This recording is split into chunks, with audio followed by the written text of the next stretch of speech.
What we care about is our total freedom from Nigeria, from that contraction called Nigeria. This is all we are asking for. Whatever Ohanaeze is saying is their business. We don't care. We do not want any of those. What we want is total restoration of Biafra and total freedom of our people, both Mazi Nnamdi Kanu and any other Biafrans that are being held illegally in any detention in the world. This is what we want. We do not care about what these animals, Ohanaeze and Dioshi, is talking about, or they are telling the federal government. We don't care. All we know is that we have submitted our document of recognition to the, again, Biafran, good morning, good afternoon, good evening, pending your area of domicile this very wonderful morning. Today is a very wonderful day.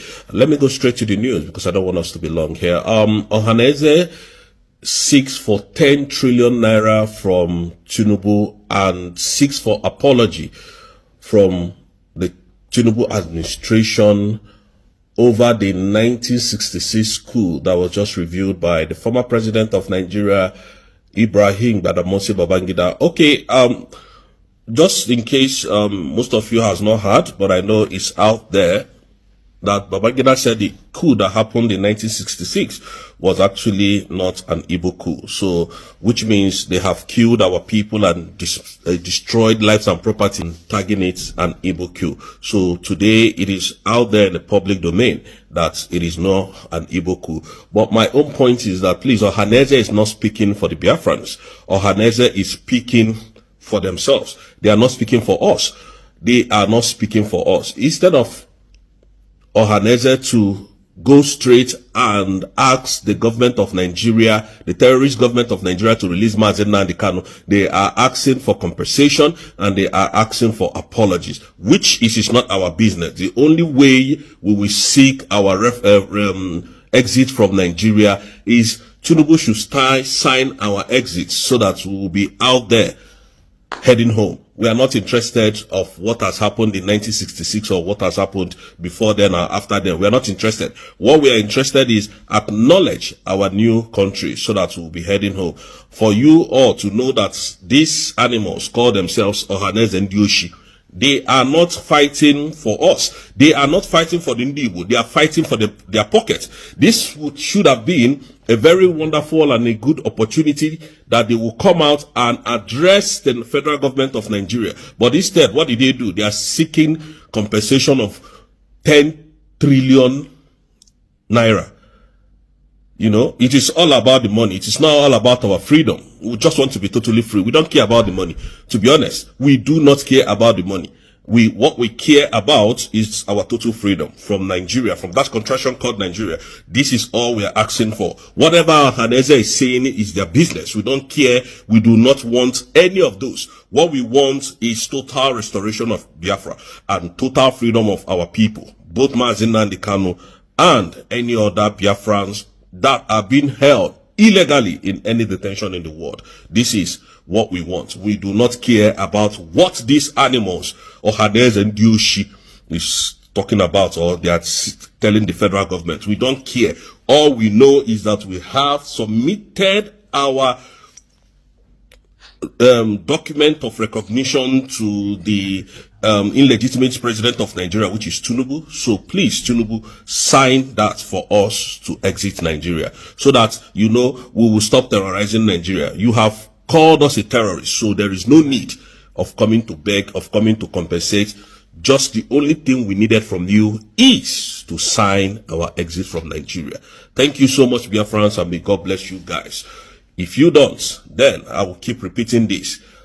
Nigeria will be worse than Somalia. It's not a threat, but it's just the reality. Thank you so much. Did Ojukwu cause any war? Gowon is alive, go and ask him. Did Ojukwu cause any war? Ojukwu went and negotiated restructuring with you. In Aburi. You came back, Britain told you not to agree because Britain realized that all the component units of Britain knows that if you go back to regionalism, you will have economic growth. The country will do very well. But Britain doesn't want it. That was why they even instigated the Nzogwu coup, so-called Nzogwu coup, saying they will bring Awolowo to become the head of state. They knew what was going to happen. They wanted to truncate the economic miracle of Dr. Michael. But what I'm telling you are fast. Go and investigate for yourself. In the East, you had the fastest growing economy in the whole world, over 40% every year. In the West, Abiola was performing his own miracle as well. Even in the North, Ahmadu and Tafawa Balewa were doing very well. You had all those massive industries in the North. You even had Alamajiris that were employed in the North, meaningfully employed, gainfully employed. They were all doing very well. Britain said, no, for us to control these people, we need to impoverish them. Let us introduce this war. There was a coup by Nzogwu. And after that, there was the massacre of, as usual, massacre of our people in the North. Ojukwu said, I have to secure my land and my people. They said, no, let's go to Aburi to discuss it. Ojukwu went to Aburi and agreed, restructuring. That's something now you're asking for, to tell you how foolish Nigerians are. They're very foolish. That same nonsense you're asking for now was discussed many years ago. Ojukwu sat down in Aburi with Gowon and decided that regionalism was the best way forward, restructuring, going back to who you were, 1963 Constitution, 1960-1963 Constitution. Be on your own and pay tax to the central government, as they have in America, as they have even in Britain. Britain, you have Scotland that is almost independent, Wales, the same thing, everybody is free, but Britain doesn't want the same thing they're enjoying to happen in Nigeria. Why? Ask yourself that question. Anybody telling you about one Nigeria is your enemy. IBB is saying, he's talking about inconveniences. Inconveniences. What a joke. People died. Lives were destroyed. You cannot recover what we have lost as a nation. He just said it's inconveniences. What a sad admission. What a sad choice of words. The president is so regrettable that he's talking in these terms. He's dancing on the grave of people who were just maliciously killed. Yeah. I singled out Bagauda Kalto is a journalist with Tempo News. He was actually burnt alive in the course of this June 12 crisis. What do you say about Bagauda Kalto? What do you say all the people who were killed on the streets of Ikododu in Lagos? In the good country, if he says he accepts full responsibility, what does that mean? He deserves a bullet in the head, like Hitler did in 1945. By himself. Dr. Falconda. It's accepting responsibility? Yeah. Yes, certainly. I see that you question his choice of word, his euphemism. So let us sort of do a canvas writing. Yes, you absolutely challenge it. Besides the bullet in his head, if you were writing the script, what should he be saying or doing today? What are the right words or what are the right actions? He has no right to even talk to Nigerians at all. He has no right to show his face. He's supposed to be hiding in shame until he dies, to be honest. Look, let's lay the history. Yes, let's lay the generation of the soldiers from 1966. Yes. It is now almost 60 years. Their class damaged Nigeria beyond redemption. Beginning from General Gowon, who brought Udoji Awards to spoil the economy of Nigeria. General Murtala killed people in Abagana, in Agbo. Don't take lies. He himself, how many people were killed deliberately, pointedly, without remorse over these years? It's not just him. It symbolizes the debacle of Nigeria in the last 60 years that we have had. Now, the effect of what he has done is much bigger than we think. Yeah. There are 3 days in Nigeria history now, 3 dates. Let's October have that. 1960, January 15, 1966, June 12, 1993. We started up as a country in 1960. It was truncated in 1966. 1993 will have been the point where we emerge as a nation not a mere geographical expression. That chance was lost and lost almost forever. That's the greatest destruction on the Nigerian country, not the Nigerian nation. There is, Dr. And we have not recovered since then. Igbo Apex Group, Ohanaeze and Igbo, on Sunday demanded an apology and 10 trillion naira in compensation from President Bola Ahmed Tinubu to be paid to the Igbos following the revelation by former military president Ibrahim Badamasi Babangida that the 1966 coup was not an Igbo coup as alleged. The revelation was contained in IBB's memoir, A Journey in Service. The group noted that the coup unleashed disastrous repercussions on the Igbo people, among other factors, which ultimately led to the horrors of the Biafra War. Good day, everyone. Thanks for joining me in this video. I have the statement that Ohanaeze and Igbo, that they are demanding apologies from the federal government of Nigeria, and also they are demanding for 10 trillion naira because of the revelation of Babangida's book that the coup that happened is not an Igbo coup, and because of that, that is the reason why they are demanding apologies and 10 trillion. To start with, I want to categorically state that Babangida is supposed to be in jail, and it's not over for the man to be in jail, okay? It's not over for the man to be in jail, and the man is supposed to be in jail. That is the first thing. Secondly, you see the issue of the criminal justice system in Nigeria and why Nigeria can never progress, or how Nigeria can never even come to become a great nation or anything close to nation. Then the Pharaoh Timi wrote a book about the criminal justice system in Nigeria. He landed him in jail. But here is a criminal writing on how he annulled a legal election, only election that was conducted free and fair since the inception of this contraption called Nigeria. He annulled it. He killed a lot of people. He gave oil well illegally to people, bank licenses illegally to people. He did all sorts of things, and people are hailing him today. You see the kind of generation we see ourselves. Anyway, now, I have a problem with Ohanaeze and Igbo. Right from time, Ohanaeze and Igbo doesn't represent Igbos well. How could you say you are demanding 10 trillion? What is money? What is money? Before the coup, before the war, there was a hatred that led to the pogrom that happened. Igbos were killed everywhere in Nigeria. Thank God that IBB still wrote it in his book, despite the whole controversy surrounding his book. Now, after the hatred against the Igbos, the killing against the Igbos, Igbos were not safe in Nigeria at all. And not only Igbos, even people from the south, like Yorubas, were still being maltreated somehow. So that led to why we strike.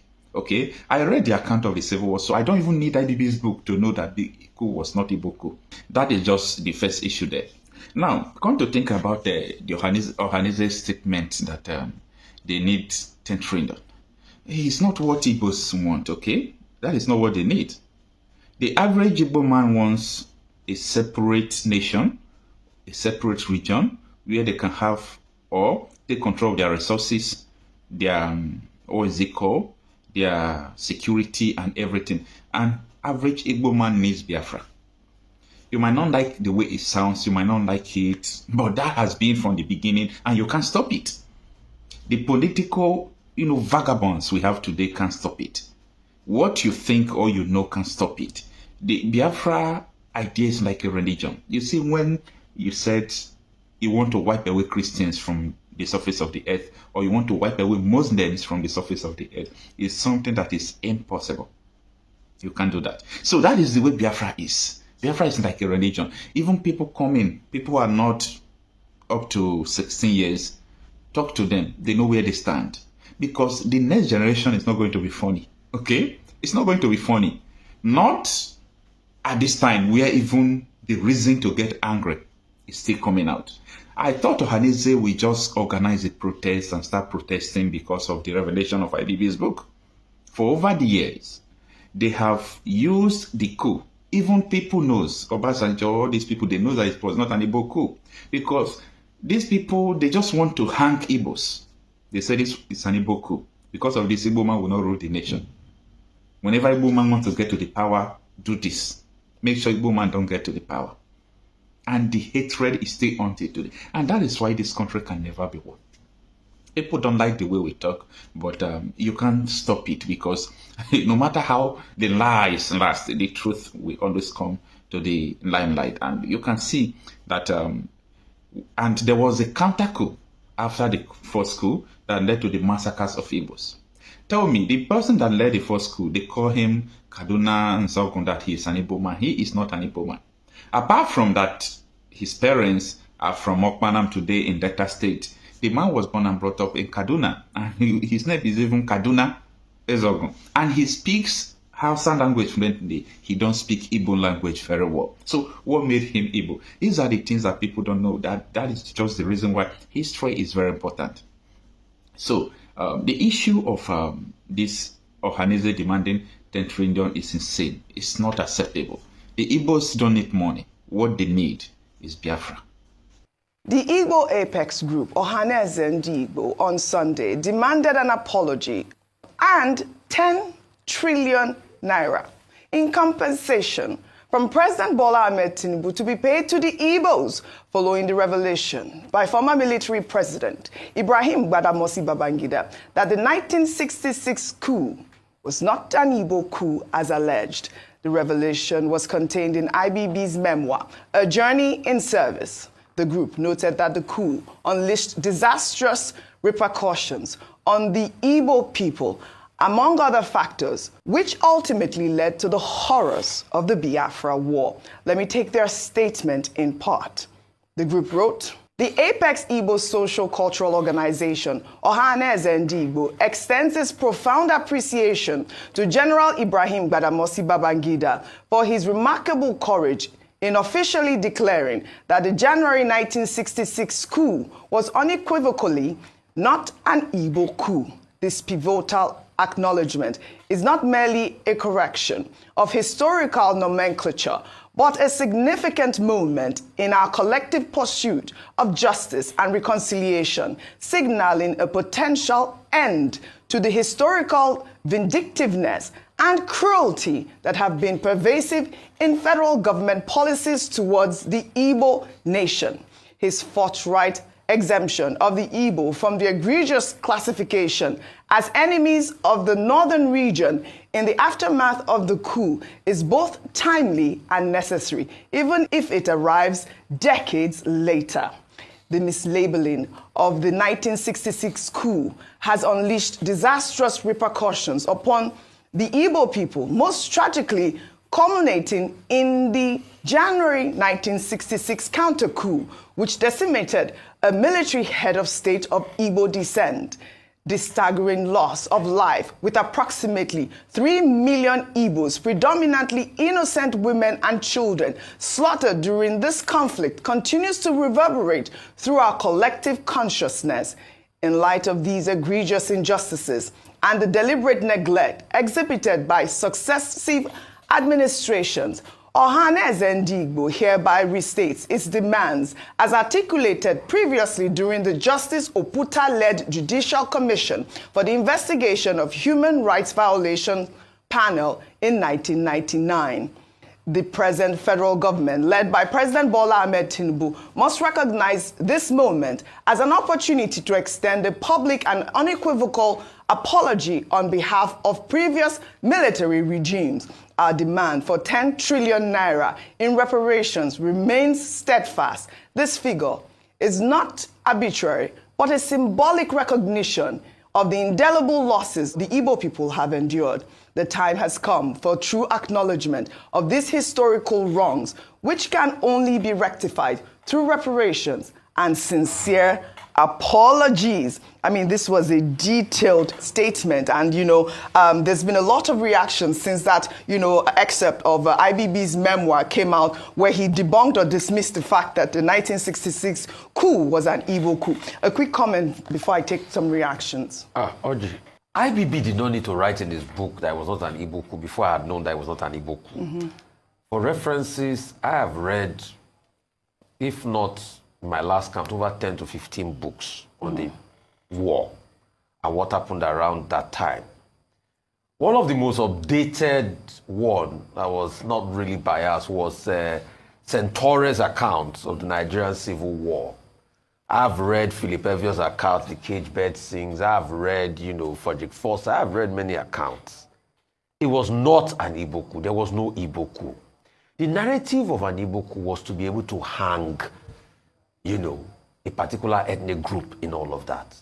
These were a bunch of idealists that said, oh, the way forward to obliterate this political class, this thieving political, and their problems then was the same thieving political class. The coup plotters. Yes. That they became very idealistic. And where did that mindset come from? It came from the elections and the fight that ensued after the second elections, after the 59, I think the 64 elections, where they saw what the political class was doing, where they saw what was happening in the south and other regions of the country. So this bunch of idealists felt that they could save the country, which was a big mistake. Ademoye that wrote the book, Why We Struck, was not an Igbo man. Kaduna Nzego was from Okpanam. Kaduna Nzego was so Hausa. They have Igbo indoctrination, was born in the north. His name was Kaduna, because he was born in Kaduna. So all of this was part of the sentiment that they used for this war then. And there are many copious accounts. Mm-hmm. It was just a bunch of idealists. They felt the way to go was the way to clean up the system, but it was wrong. There was no ethnic. The same narrative of ethnic coloration stemmed from what the political class started infusing, so that there was going to be a fight back. Coupled with the media. And that's why foreign medias also played a role in this. And they whipped up that sentiment, and it started to snowball into the anarchy. Right. In moving forward, we need to heal. We need to know that we are all on this table of this hurt and pain, and we should try as much as possible to fix it. And we must be able to do justice. The greatest form of reparation for me is justice. Yeah. And we must stop the marginalization against the Igbos. Infrastructure must be built in that land. All right. We must allow infrastructure go round. Yes, we have development commission across all regions now. There are statutory transfers to the budget. Yeah. We must be able to pump money there. Also, we must bring about federal infrastructural present development. Then we must also stop this talk. An Igbo man cannot be president. Who said so? Who said so? Because you see, these people forget a lot. After the Civil War, one of the paths to reconciliation was a deliberate attempt by the two key political parties to have Philip Omiedi as the running mate of Awolowo, and what's his name now? The number one, Alex Ekwere, the first man to get a PhD in architecture in Nigeria. All right. So we need to be able to bring ourselves to this table of recompense and bring the conversation clear on the table that we must fight for a path to peace and stop this Igbophobia and hate against Igbos and all of that. All of us must be one to make this unity work. All right, so you're up for that, compensation, the 10 trillion. I mean, there's been conversation about, how that amount of money, there should be some sort of wider consultation as to how Ohanaeze arrived at that amount of money. But for me, due compensation. You believe in due compensation. A lot of federal infrastructure in the east and other parts that have been disgruntled in the country, sustainable ones. That's what I don't know about 10 trillion, but I'm all about justice. So let me take a comment that followed that story. This is from Justin Collins, who wrote, Ohanaeze and Igbo's demand for an apology and 10 trillion naira in compensation from President Tinubu following IBB's clarification about the 1966 coup underscores the Igbos' deserving recognition of their historical grievances. This call for reparation reflects the ongoing need for acknowledgement of past injustices in the nation. The 1966 coup was never an Igbo coup. It was a narrative instigated by the Hausa, Fulani, and other tribes to deny the Igbos their rightful place in Nigeria's leadership. This misrepresentation has fueled decades of injustice against the Igbo people. And, that sums up the sort of conversation we're hearing from the sides of, whether or not we're going to pay reparation. Well, amidst all the revelations made in IBB's book, a historic video of the late Chief MKO Abiola's appeal to General Ibrahim Badamasi Babangida in June 1993, shortly after the annulment of the June 12 presidential election, has resurfaced online. In his address, Abiola urged Babangida to reverse the annulment and return the will of the Nigerian people, emphasizing the need for democracy and justice. Let's take a look. I must appeal to Babangida. If he really truly loves Nigeria, he should set Nigeria free. If he becomes a civilian, as the army seems to be telling him to do now, it will make things a lot easier. Because it will be one civilian against the other. A man with a loaded gun, it takes a lot of courage to confront him the way God has had to make me do in the last few days, in the last few weeks. But if he did not want a transition, why order an election? All right, reactions galore. Well, Sadiq Abacha, son of the late military head of state, Sani Abacha, has defended his father following allegations that forces led by his father, who was then Chief of Defense Staff, orchestrated the annulment of June 12, when in a post on Facebook on Saturday, Sadiq praised his father's legacy and expressed confidence that history will ultimately judge him favorably. His post reads, "The man Abacha, you have always been the man they have envied with silent deceit. History shall remember you for being a better leader, no matter how much they try to put you down. As a son, I'm most proud of you today. You indeed are the man they wish they were half of." Well, Sadiq concluded his statement with, a Hausa phrase, which means whoever utters insult at a public market knows who they are intended for. I mean, this was a trending post. Ayo, you're shaking your head. It was a trending post on it. We also saw Ngozi Abacha's tweet where she wrote "weakling" on X, a direct dig at IBB.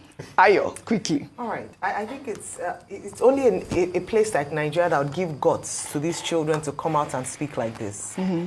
And like I said earlier, even though traditionally you don't want to speak bad about your father is the best thing despite what he's done, I would still say that common sense should prevail. And maybe it speaks to the level of education or how enlightened or perhaps the part of truth about their father that they know about. Let's not even begin to speak. They say it's not good to speak ill of the dead. Yes. But it's also important to speak the fact and not rewrite history. Yes. Maybe the history he's saying will be kind to his father. Maybe after the passage of time, we'll now see a number of Nigerians gather around and give, eulogize his dad and say, let's not remember that his father was responsible for the death of a number of key Nigerians. Yes. And that a lot of people do not have their parents alive because of the actions of his father. Let us not glamorize Abacha. Beyond that, they call him the gift that keeps giving. He stole from Nigeria so much that how many years after his death we are still benefiting from the loots that he stole and still finding out more. Absolutely. Please, the Abacha family should just keep quiet and enjoy whatever it is they're enjoying and leave Nigerians to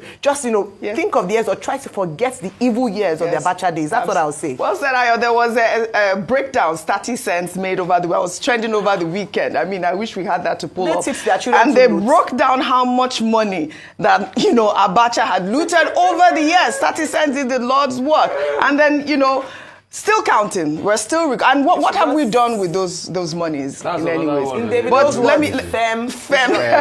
But Professor Anthony Killer, this memoir has, generated reactions. But you know what? In 2019, President Muhammadu Buhari stated that he would not write a book expressing concerns that doing so might lead him to criticize certain individuals, which he wished to avoid to prevent causing harm to their families. Let's take a look. Some people said I should write a book. I don't think I will ever write a book. Mainly, I don't want to hurt anybody. Hurting in the sense that there are certain people that I cannot resist abusing. But that hasn't got anything to do with their children and their grandchildren. So I don't want to hurt their children and grandchildren. So for the sake of their children and grandchildren, I have left them. I mean, history, we need that. I don't know why Buhari is saying he won't write a book Ogasa, we need a book from you. Go ahead. You need a book from me. Yes. I mean, I don't know about this story. I think you know. Depends on the kind of Go ahead. What did this prof said what? Bro, when you say you need a book of bros, that way. Yes. He wants to tell me. Go ahead. Well, I think Buhari can be accused of many things. Yes. He can be imagined as many things, but not an intellectual. Not as a writer. They are He's a ghost man, writers, mega Professor secure. Killer. You need even to tell a story for they can ghostwrite your thing. I mean, it deserves, it requires some kind of mental and deep commitment to do certain things. Of course. And this were those that supported Buhari in 2015. Oh, you did? Yes, so these were people that carried Buhari for any 2015. Okay, go ahead. So they are talking for the sources. Killed it. Okay. Yeah, go ahead, Prof. Go ahead, please. So I think let's leave President Buhari to do whatever he wants to do. If he writes a book, he does us a favor. If he doesn't write one, a huge he does a bigger one by not writing it. So let's leave him to whatever he wants to do. What did I say about Professor Killer? Always killing it. Well, I wish we had more time on this segment.